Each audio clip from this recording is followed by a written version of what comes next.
¿Cómo están, estudiantes? Tengan ustedes muy buenos días. Nos encontramos una vez más para compartir información y generar sobre todo aprendizaje. ¿Cómo están? Yo espero que se encuentren muy pero muy bien. Hoy vamos a ver a la psicología como ciencia. Es una última parte ya de estos 3 videos introductorios y vamos a ver hoy lo que son las ramas de la psicología y los métodos que emplean para poder obtener los fines que se ha propuesto como ciencia, ¿no? El objeto de estudio. Bien, entonces vamos a por el tema. Bien, tenemos este gráfico que nos va a permitir visualizar de modo general los, eh, los tipos de, o la rama, mejor dicho, de las cuales se da la psicología. Miren, veamos. La psicología tiene dos ramas, una que es teórica o pura y tiene otra que es aplicada, ¿sí? En la teórica, como ya lo habíamos comentado en videos anteriores, pues va a preocuparse por tratar de describir, tratar de teorizar, tratar de crear pues nuevas definiciones para poder eh, comprender mejor cómo es que se da una conducta, ¿sí? Y poder también particularizar el proceso cognitivo que lo genera, pues, ¿no? Entonces, la teórica es lo que va a hacer ello, pues, ¿no? Va a eh, experimentar y va a generar, pues, teorías. Y la aplicada, por su parte, va a tratar de, bueno, va a tratar, no, va a ser, pues, practicada para mejorar la salud mental de aquellos que lo requieran, ¿sí? Así pues, en la psicología teórica o la psicología pura, tenemos pues la psicología general, diferencial, evolutiva, psicofisiología, la psicofisiología, psicología animal, la psicopatología. Y en lo que es la aplicada, vamos a tener a la psicología clínica, la psicología educacional, la psicología social, psicología industrial, organizacional, la psicología penitenciaria y la psicología publicitaria. Ya lo vamos a ver más adelante y vamos a detenernos para ver de qué trata cada una de estas. Bien, tenemos este gráfico que nos va a ayudar a clasificar las diferentes psicologías que están consideradas dentro de la teórica. Por ejemplo, tenemos la psicología general que va a buscar, que pretende o que explica, mejor dicho, eh, la forma en la que procesa la información en la que y las que determina pues un comportamiento determinado o en específico, mejor dicho, sin atender a particularidades, ya sea de edad, ya sea de cultura, ya sea de sexo, etcétera. ¿Está bien? Por ejemplo, ¿no? ¿Cómo es que el ser humano adquiere información y lo procesa? Entonces eso va a ser en la psicología general. Ahora, si vamos nosotros a particularizar, vamos a ver la psicología diferencial, que esta sí va a ser diferencias individuales, pero va a estar restringido por algún tipo de categoría. Por ejemplo, vamos a diferenciar pues a un individuo por su edad, ¿está bien? Entonces vamos a comparar, por ejemplo, un niño, eh, cómo se comporta frente a un adulto, por ejemplo, ¿está bien? Vamos a ver, perdón, un niño con otro niño, ¿está bien? Vamos a comparar, por ejemplo, a una mujer, cómo se comporta frente a otra mujer. Entonces, eh, se va a hacer un más individualizado, más personalizado el análisis y así se va a determinar, pues, cómo es que vamos a decir, ¿no? Atípico, anormal, se encuentra el individuo analizado, ¿no? ¿Cuáles son sus particularidades? Bien, en la psicología evolutiva vamos a ver ahí sí el estudio cognitivo de cómo conoce, cómo procesa la información, eh, dependiendo de los estadios evolutivos. Por ejemplo, cómo procesa un niño, cómo lo procesa un adolescente, un joven, un adulto y un anciano. Entonces, ese se va a encargar la psicología evolutiva, ¿sí? De una misma especie, cómo se va a desarrollar su cognición a través de un periodo determinado, ¿no? O en toda su vida en este caso, pues, ¿no? A ver, características ontogenéticas, ¿sí? O quiere decir cómo es su forma de ser durante toda su vida, ¿no?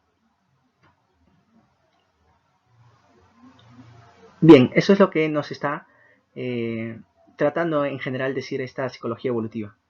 Ahora, la psicofisiología, vamos a ver que va a estar relacionado con lo biológico, con lo anatómico. Entonces, va a preocuparse cómo es que se relacionan, por ejemplo, los órganos que intervienen para poder adquirir información y también aquellos que intervienen para poder determinar áreas, zonas específicas en donde se procesan. Por ejemplo, vamos a ver que el lenguaje pues está muy relacionado a lo que es el lóbulo frontal, ¿sí? Y el lóbulo parietal pues va a estar relacionado pues con otro modo de procesar la información. Entonces es lo que va a hacer, ¿no?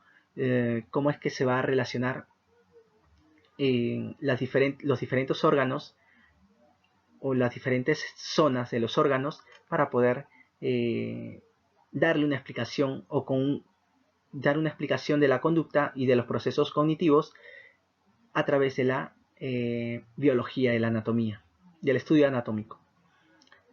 Bien, la psicología animal va a analizar, como dice bien acá, el comportamiento animal y lo va a utilizar ese análisis de los animales, va a compararlos pues eh, con los seres humanos, ¿no? Porque recordemos que muchos experimentos se han realizado primero en animales y de acuerdo a cómo reacciona en los animales, pues también puede tener alguna relación de modo que pueda ser aplicado a los humanos, ¿no?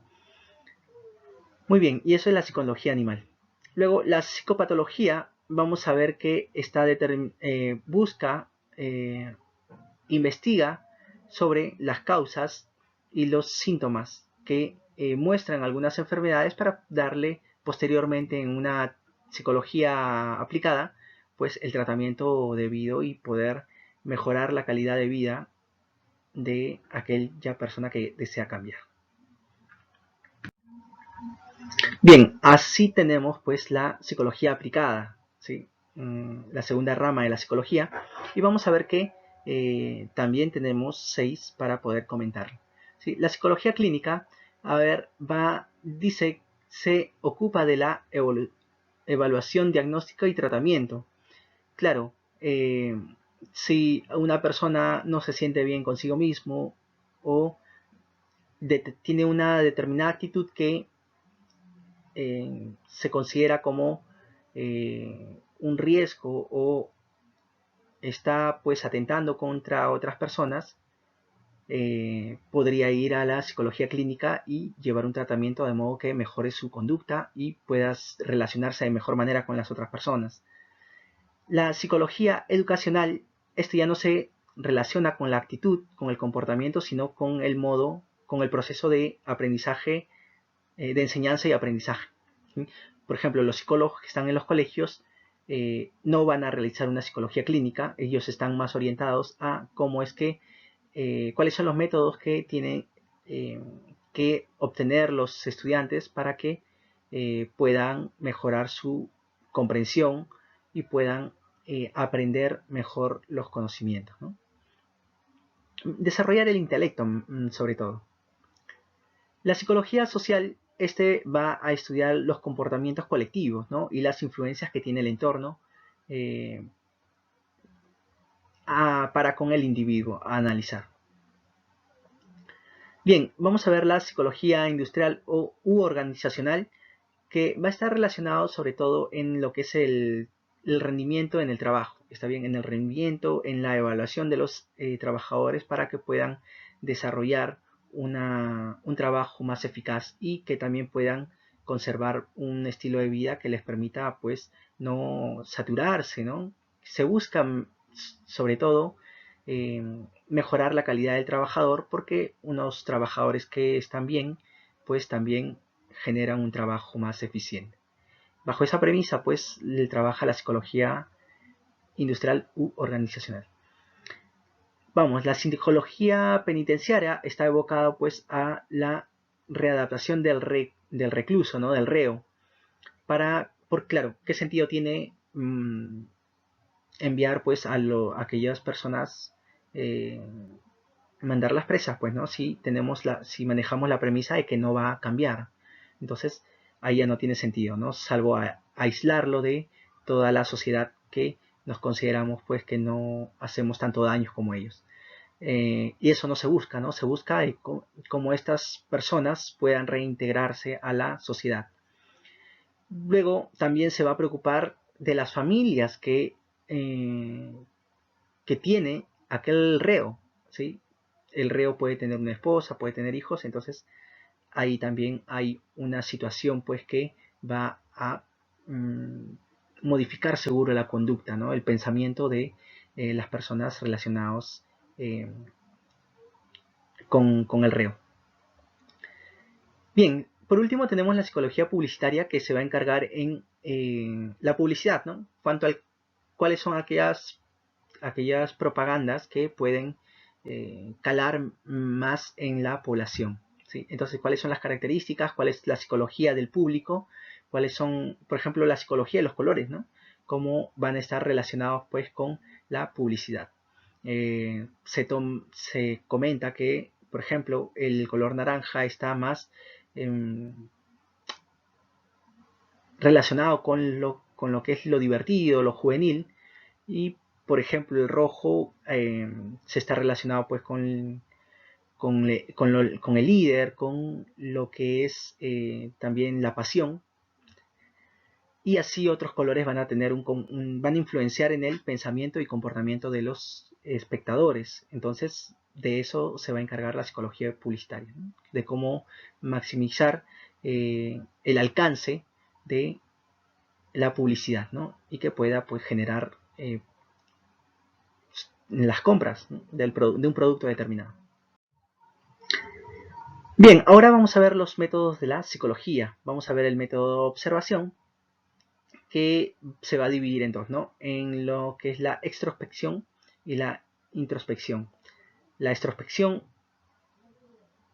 va a estar dado pues por la observación de aquellas personas que están realizando pues una actividad que para ellos es común. Entonces el observador, el psicólogo, va a ir notando los comportamientos característicos de ese determinado grupo. Por ejemplo, una persona quiere determinar cuál es la psicología de las personas que viven, por ejemplo, en un pueblo de la zona andina, pues va a visitarlos y va a tomar registro, ¿no? Va a observar su comportamiento diario. ¿Cuáles son las ventajas? Que va a poder aplicarse a un mayor número de personas y que va a ser más objetivo que lo que es la introspección del que vamos a comentar en un rato. ¿Cuál es la desventaja? Que las personas observadas pueden buscar engañar al observador. Y esto es verdad. ¿Por qué? Porque a lo mejor unas personas, por ejemplo, aquí en Lima, van a hacer sus actividades, pero en vista de que tienen alguna persona que sabe que los está observando, que es foránea, ellos van a tratar de dar una mejor imagen, quizás, o una peor imagen. Entonces, eso puede alterar los resultados o la descripción de ese determinado grupo, ¿no? Entonces, el psicólogo no va a poder hacer un buen análisis, no va a poder hacer una buena extrospección. ¿Cómo hacer esta extrospección? A través de la observación naturalista, ¿sí? Por ejemplo, se va a ir a la zona amazónica y va a ver cómo es que se van a desenvolver estas personas, o de modo de observación controlada, ¿no? Va a llevar a un grupo de personas hacia un plantel, hacia una sala experimental, y ahí va a ver cómo ellos se desenvuelven y así poder tomar registro de las conductas que tiene cada una de ellas, ¿no? Muy bien, ahora sí vamos con la introspección, que es a través de la manifestación del individuo y cómo es que va a aflorar su autopercepción. ¿Está bien? Entonces, el individuo a analizar, pues va a comenzar a mencionar aquello que le gusta y que no, va a demostrar algunos comportamientos, pero desde una forma de que el psicólogo va a eh, poder, pues, ¿no? Captar, de modo que el psicólogo pueda decir, ¿sabes qué? Esto es correcto, esto no es correcto. ¿Cuál es la ventaja? Que permite conocer el mundo interior. La persona que está siendo analizada, pues, va a demostrar, va a tratar de describirse y también va a ver, pues, de algún modo, una, un afloramiento de su modo de ser, ¿no? ¿Cuál es una de las desventajas? Que otra vez, ¿no? El, esta, este método es muy subjetivo, ¿está bien? ¿Por qué? Porque a lo mejor yo pienso que soy muy apasionado, pero en mi práctica diaria pues no lo soy, ¿sí? Por ejemplo, yo me puedo considerar como perfeccionista, pero en realidad tampoco lo soy. Entonces, esa es una de las desventajas que tiene este método de introspección. A ver, claro, eso malogra pues, ¿no? El análisis mm, que va a realizar pues, el psicólogo. Otro método, el método clínico, va a realizar pruebas psicométricas, ¿sí? Que van a ser estas pruebas psicométricas que va a medir la capacidad cognitiva, ¿sí? Como el cómo es que va a procesar la información. Por ejemplo, ¿no? Los test de evaluación o capacidad intelectual, ¿no? De cognición, que miden el coeficiente intelectual, por ejemplo. Entonces son una de las pruebas psicométricas. Vamos a ver que van a requerir de la historia clínica que otros psicólogos han realizado de esta persona. ¿Sí? Esta historia clínica de sus experiencias que ha comentado pues, el individuo a analizar se llama anamnesis. Muy bien, este pues es el método clínico. Ahora, el método correlacional, ¿qué es lo que va a hacer? Pues va a ver qué relación existe entre un determinado comportamiento y va a identificar pues una variable, ¿no? Por ejemplo, eh, va a comparar dos variables. Uno que es, por ejemplo, el rendimiento académico, ¿sí? Y otro es qué tanto has dormido, qué tanto has descansado, ¿no? Entonces, aquel que, por ejemplo, no lo sé, eh, aquel que duerme más, pues puede aprender de forma mejor que aquel que duerme poco, ¿no? Entonces, ahí pueden ellos, a través de la experimentación, hacer esa relación. De hecho, se ha hecho, ¿sí? Por eso es que por eso es que se recomienda dormir de una manera que sea adecuada, en un tiempo que sea adecuado, ni tanto ni mucho. Y para que para que puedas tener la suficiente atención para poder captar toda la información. Vamos a ver que hay un coeficiente de correlación, ¿sí? No solamente puede ser de un individuo, sino que se toma una muestra, un grupo, ¿sí? Y a este grupo todos ellos se evalúan y a través de los porcentajes de las estadísticas vamos a ver que hay una cantidad que va a ser pues que va a tratar de explicar este hecho. Bien, vamos a ver que hay otro método que es el método experimental que va a tomar un grupo de estudiantes, Dios, de individuos y para poder investigarlo, ¿no? Estudiar un comportamiento o un modo de pensar, de procesar la información, ¿sí? De cómo son psíquicamente, vamos a decirlo así. Entonces van a tomar dos grupos, ¿no? Un grupo de control y un grupo experimental. Un grupo de control va a eh, trabajar, no se le va a aplicar ninguna modificación y a un grupo experimental pues va a añadirle las variables. Entonces, por ejemplo, ¿no? Si estamos analizando dos variables, ¿no? De que si alteras el sueño, qué tanto puede variar su rendimiento académico. Entonces al grupo control le dejas que haga normal, ¿no? Que duerma la hora que ellos normalmente duermen. Y al grupo experimental le van a pedir, por ejemplo, no sé, que duerman solamente 3 horas o que duerman 10 horas. Y ahí van a ver cómo es que hay diferencias, ¿no? Entre la modificación y aquello que no se ha modificado, ¿no? Entonces estos dos grupos van a tener pues diferencias que luego posteriormente a través de la estadística van a poder observar, ¿no? El coeficiente de experimentación, ¿no? Cómo es que va variando. Bien, en general es eso, ¿no? El método experimental va a surgir a través de la observación primero, va a generar hipótesis y luego va a realizar la experimentación y de acuerdo a los resultados, pues se va a rechazar la hipótesis o se va a probar y se va a generar pues una teoría. Ya lo había dicho, ¿no? Grupo control no se le aplica ninguna modificación, ninguna variable. El grupo experimental es aquel que sí se le añade pues una variable, se le modifica el comportamiento. Variables independientes son aquellas que no se modifican, ¿sí? Por ejemplo, el rendimiento, por ejemplo, las horas de sueño, ¿no? Perdón, la capacidad de atención o de concentración, por ejemplo. Y la variable dependiente es aquella que se va a modificar de acuerdo a al que tantas horas duermes. ¿Está bien? Bien, a ver, vamos a ver las encuestas o las entrevistas. Este va a estar dado pues a través de cuestionarios, tal como dice, ¿no? Encuestas o entrevistas, ¿no? Se van a realizar una serie de preguntas y de acuerdo a cómo va respondiendo el individuo, se va a generar se va a llegar a alguna conclusión. Vamos a ver cuáles son las desventajas, que si no, eh,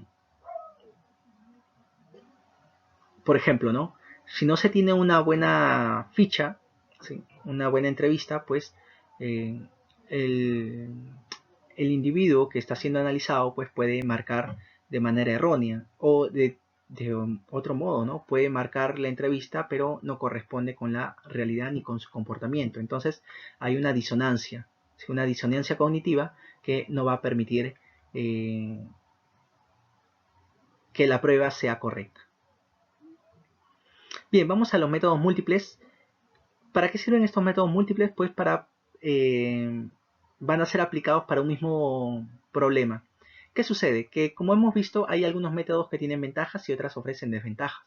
Entonces para suplir o superar estas desventajas que tienen estos métodos, pues se aplican otros y así poco a poco se va a mejorar la prueba.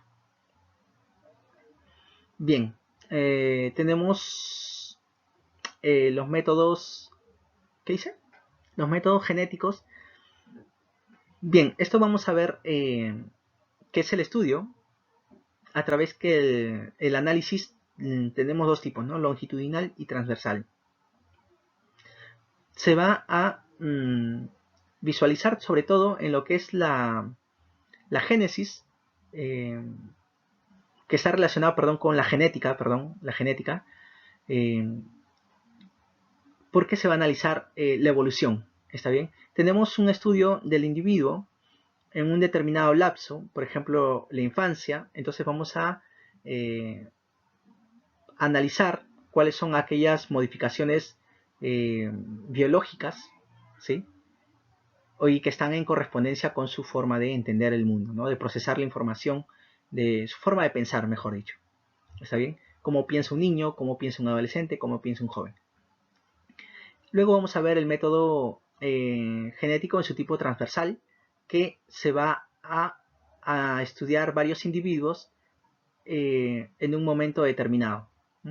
Por ejemplo, a ver, se me ocurre, por ejemplo,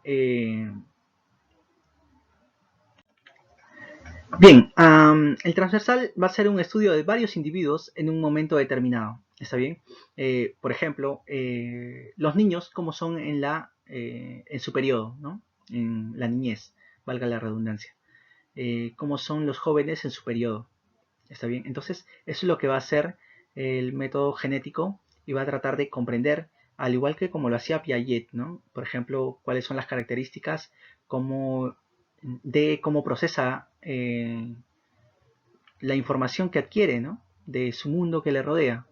Cómo es que piensa un niño, por ejemplo, en su etapa sensorio-motor, cómo es que piensa en su etapa de preoperacional. Entonces, es lo que también, siguiendo esta metodología, van a hacer, siguiendo los pasos de Piaget, van a utilizar esta metodología, ¿no? Varios individuos, cómo se comportan en un periodo determinado.